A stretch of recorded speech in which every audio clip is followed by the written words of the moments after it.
Сәлеметсіздер балалар. Бүгін бізде қазақ тілі сабағы.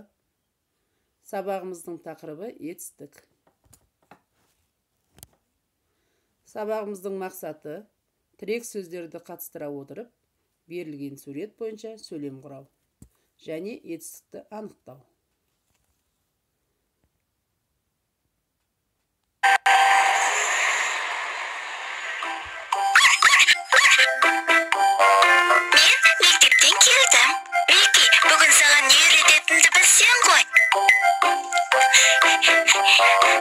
Білгің келіп бара ма? Қазір.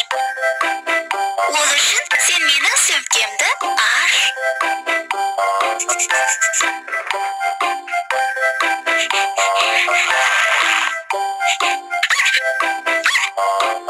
Жарайсың.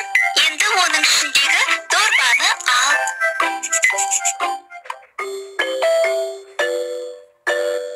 Дұрыс.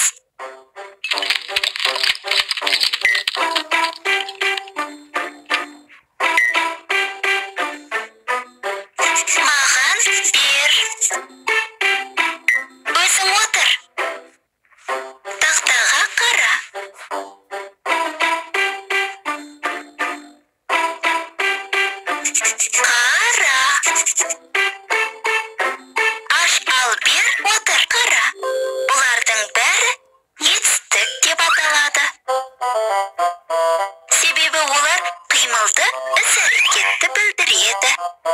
Етістіктің сұрақтарын білесің бе?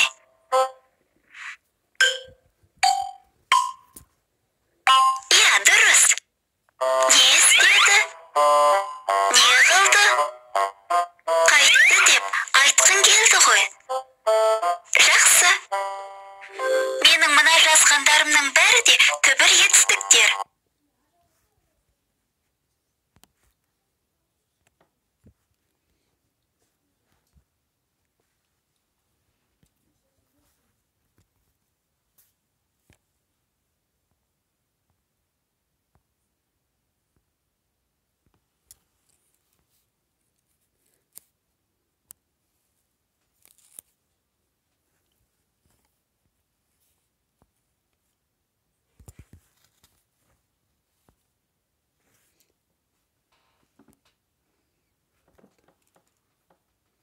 Сонымен балалар, етістік дегеніміз не екен?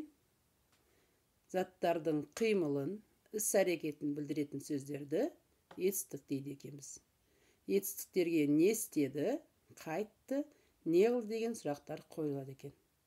Кез келген заттың қимылын білдіріп тұрады екен.